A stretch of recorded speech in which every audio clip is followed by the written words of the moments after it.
Okay, so now I want to look at ways to maybe construct solutions to Laplace's equation. And in particular, I'm going to look at solving the Dirichlet problem on a specified domain. So the domain is going to be the upper half plane. X, this is y, and so the upper half plane is just going to be this part for the positive values of y. And I want to find a harmonic function on the upper half plane, and I want u of x0 to equal to f of x. So I have a prescribed boundary value for u. I want u of x0 to be equal to f of x. Okay, so this is another reason that we can kind of see that that in no way should we think about Laplace's equation as being an evolution equation, or that is one of the variables as being time, because typically for a time, if one of them was a time derivative, we would need to have two conditions, but here we only have one condition. So this is another reason why we really should not be thinking of the Laplace's equation in any way as involving time. Like, we cannot think about the x variable as being time or the y variable being time. They both have to be space variables. It just doesn't make sense otherwise. Okay, so what I want to do is the following. I want to ask the question, can I find a function that I can convolve f with that will give me the solution? So can I find a function such that, I'm going to call it p sub y of x. The reason I'm doing it this way, y stands for the variable up here. I'm writing it as a subscript because when I do the convolution, it's just going to be an integral on x. So I want to find a function py of x such that this function u of xy, which is going to be the convolution of p in the x variable and f of t, such that this satisfies this problem here. I want to find a function py that does this. Okay, now why do I expect I could be able to find a function that does this? Well, if we think about the solution to the heat equation we convolved, the solution to the Poisson equation that we saw in the previous video, that involved convolution. So maybe this involves convolution as well. So let's say I define u this way, and let's say I take the Fourier transform of u. So u hat in the x variable, u hat of cy, well, I made it by convolving py and f. So the Fourier transform of a convolution is just equal to the product of the Fourier transforms. So this is going to be py hat of c times f hat. Now I wanted to satisfy Laplace's equation. I wanted to satisfy the double x derivative of u plus the double y derivative of u is equal to 0. Okay, so the double x derivative, if I take the Fourier transform of this, I'm going to get minus c squared times u hat plus the double y derivative of u hat, and the Fourier transform of 0 is 0. So if I take this, that's my u hat up there. It's going to become the following. It's going to be minus c squared py hat of c f hat of c plus the double y derivative.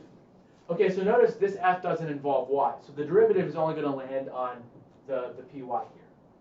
So it's going to be the double y derivative of py times f hat. Okay, and if it satisfies Laplace's equation, that's going to be equal to 0. Okay, I've got an f hat in both things. I'm going to divide both sides by f hat. And what I'm left with is the double y derivative of py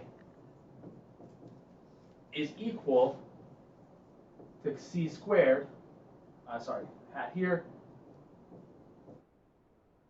times the Fourier transform of py. Okay, so now this is a second order ordinary differential equation in y, and the solution, the general solution, is py of c is equal to some constant e to the cy plus b e minus cy. Okay, now in terms of inverting Fourier transforms, this isn't so good because neither one of these are integrable on C.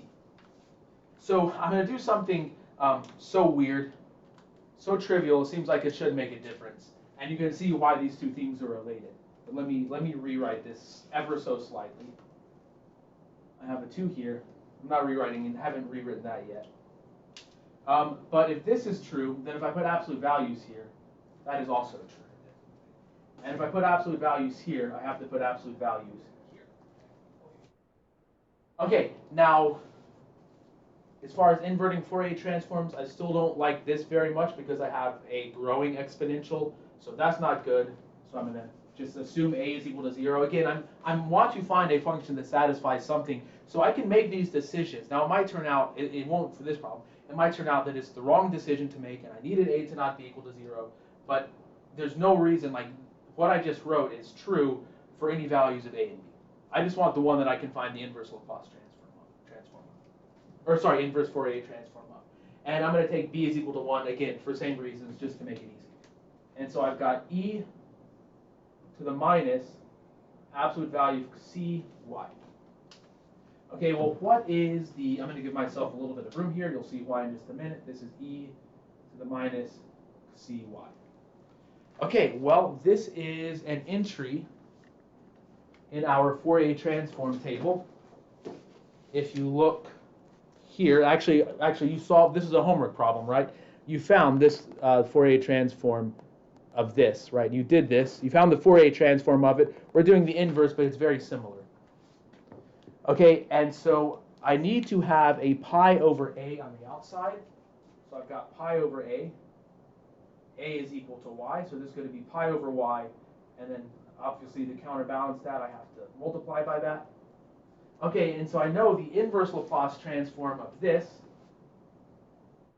So I've got the y over pi as far as Laplace, or sorry, I keep saying Laplace transform, but I mean Fourier transform. As far as the Fourier transform is concerned, y is a constant.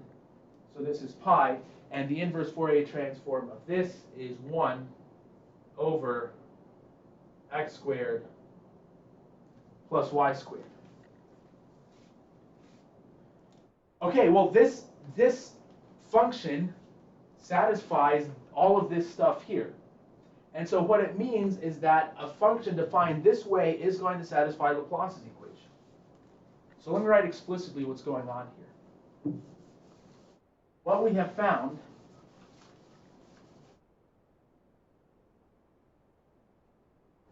is that u of xy,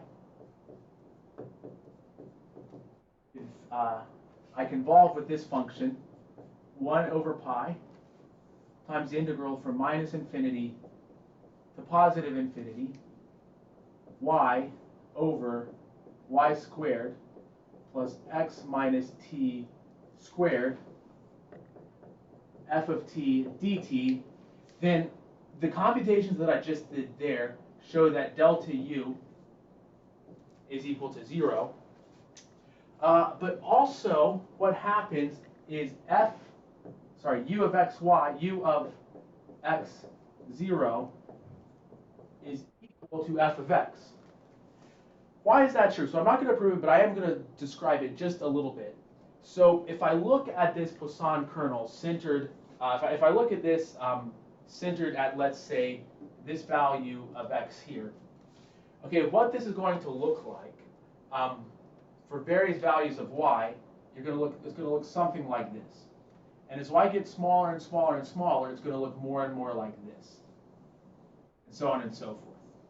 And you can show yourself, one, that the integral from minus infinity to positive infinity, py of x dx is equal to 1 for all y, or sorry, for all y. Hint, use Fourier transforms. How can you connect the integral of a function to its Fourier transform? Understand that, and then you'll be able to show this without actually doing the integration.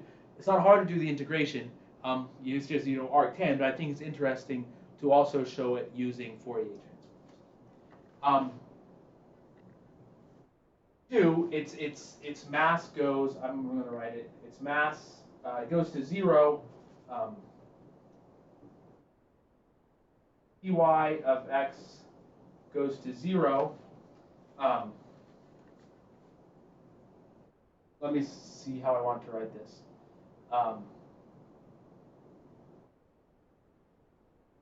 Yeah, Py of x goes to 0 as y goes to 0. Sorry,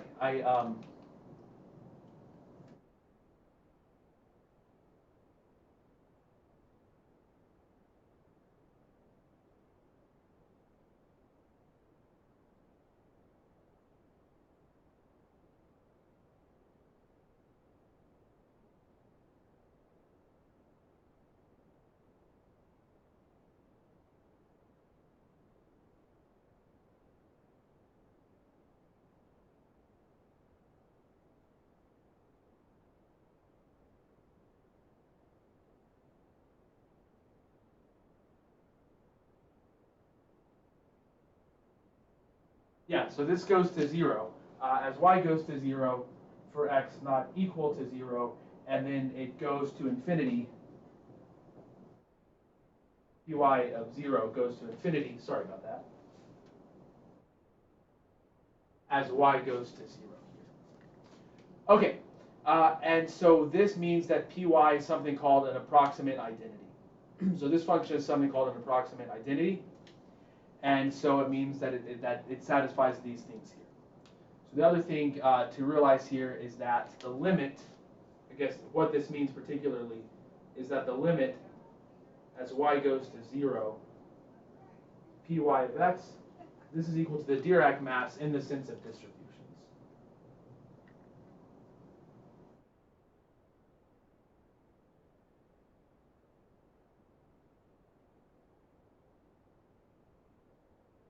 Okay, so last video we saw that the fundamental solution for Laplace's equation helped us solve Poisson's equation.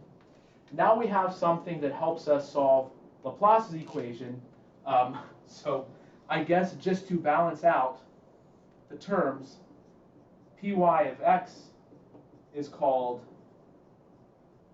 Poisson kernel, the Poisson kernel.